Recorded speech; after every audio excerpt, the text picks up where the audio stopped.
एक कहावत है कि अकल हमेशा बादाम खाने से नहीं, जीवन में ठोकर खाने से आती है। तो हम कह सकते हैं कि ठोकर एक बहुत ही वैल्यूएबल है हमारे जीवन में।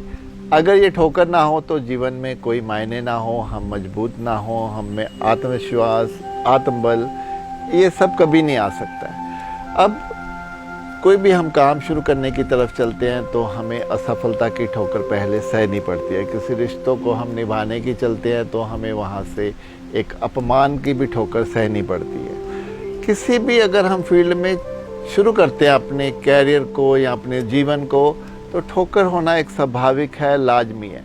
तो ये ठोकर हमारी वेल विशर है, हमारा इसको हम पॉजिटिविटी में लेना चाहिए, इसको नेगेटिव नहीं लेना चाहिए। और मैंने बहुत से लोगों को देखा है जो इसको नेगेटिव की तरह लेते हैं, दिल को छोटा कर लेते हैं, दिल छोड़ जाते हैं, हताश हो जाते हैं, निराश हो जाते हैं, उदासी में चले जाते हैं। लेकिन ये नहीं देखते कि जो ठोकर है वो हमें कुछ सिखाने के लिए मिली है, इससे हमें सीख कर आगे बढ़ना है। लेकिन बहुत से लोग मैंने ऐसे भी देखे हैं जो ठोकर खाकर संभलते हैं, जिसमें मैं अपने आप को भी गिनता हूँ कि ठोकरों से ही आज मैं यहाँ तक पहुँचा हूँ।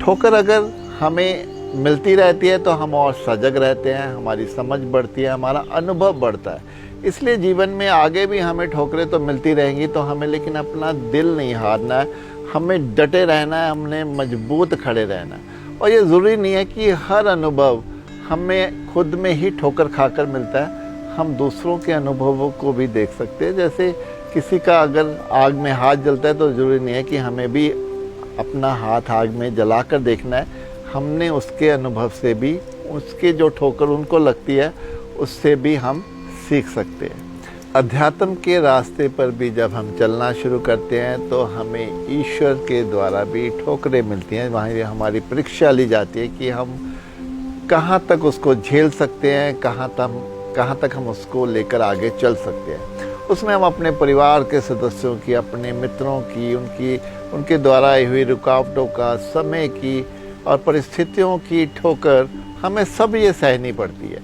ये हालात ऐसे बना दिए जाते हैं ईश्वर द्वारा कि वो देखते हैं कि हम अध्यात्म में कितने गहरे में जा सकते हैं। तो मैं कह सकता हूँ चाहे संसार हो या अध्यात्म, ठोकरें हमारे जीवन का हिस्सा रही हैं और आगे भी रहेंगी। लेकिन हम डटकर जब अपनी जिद के साथ उसके आगे खड़े हो जाते हैं तो फिर यही ठोकर एक दिन जो हमारे लिए वरदान बन जाती है, हमें ज़िंदगी के वो मायने दे जाती है, वो शायद हम अपने सपने में भी कभी सोच नहीं पाते हैं।